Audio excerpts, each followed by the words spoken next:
అదే RTV app వార్తల్ని క్షణాల్లో చదివే అవకాశం ఉంటుంది. ఒక న్యూస్ పేపర్, ఒక టెలివిజన్ ఛానల్ మీ చేతుల్లో ఎప్పుడూ ఉంటాయి. మరిన్ని వీడియోస్ కోసం ఛానల్ ని సబ్స్క్రైబ్ చేయండి. లేటెస్ట్ అప్డేట్స్ కోసం వాట్సాప్ ఛానల్ ని ఫాలో చేయండి. అండ్ లింక్ డిస్క్రిప్షన్ లో ఉంది. ఫస్ట్ అది తీసేసి మీకు 28 ఉంటాయి. ఓటీపీ ఉంటుంది కదా, 36 ఉంటాయి. అది కూడా రావాలి. ఓటీపీ తోటి నార్త్ సైడ్ ఉన్నాయి కదా, నార్త్ సైడ్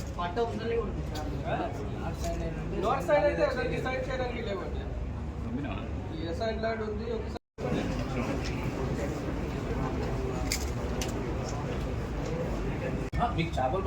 మీకు మంచిగా కొడితే మంచిగా ఉంటుందా? మాకెందుకు ఫోటో వీడియో అడుగుతాడు. నాకు అట్లా అప్రూవ్ దొరికిందంటే ఇప్పుడే చేసి పంపిస్తాను. తర్వాత మీరు చూడండి.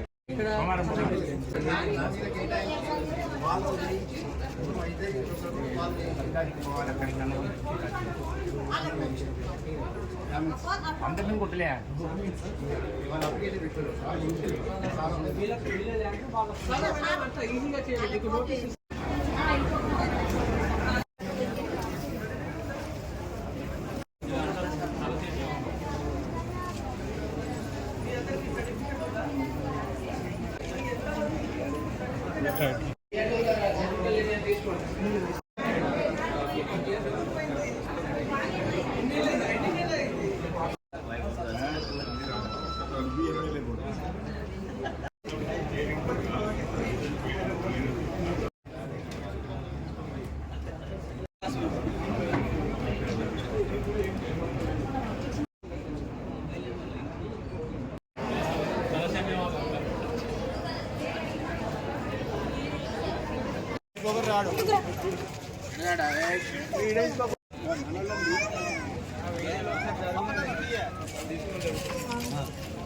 ఉండి కూడా ఫోటో రాదే.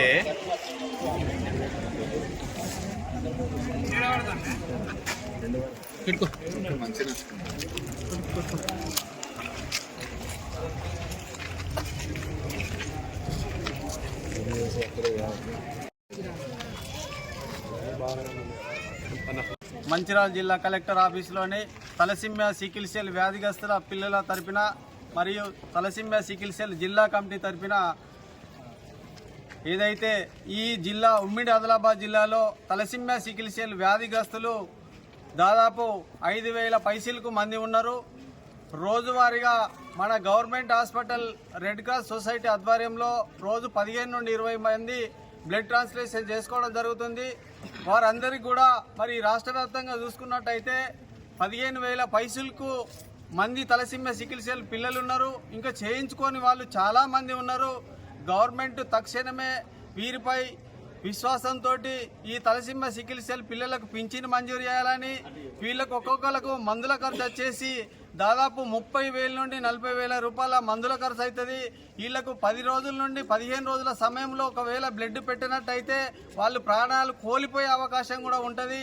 గవర్నమెంట్ కూడా వీరిపై మరి మంచి ఉద్దేశంతో పిల్లలకు సర్టిఫికెట్లు కూడా అందరికీ రాని వాళ్ళకి ఇప్పియాలి.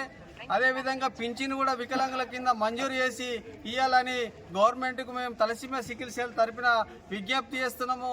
కాబట్టి వీళ్ళను సదా హృదయంతో మరి అందరికీ కూడా మీరు అందరూ సహకరించి మరి కలెక్టర్ కూడా సహకరించి ఈ పిల్లలకు మంజూరు చేసే విధంగా చర్యలు తీసుకోవాలని వారికి విజ్ఞప్తి చేస్తున్నాం.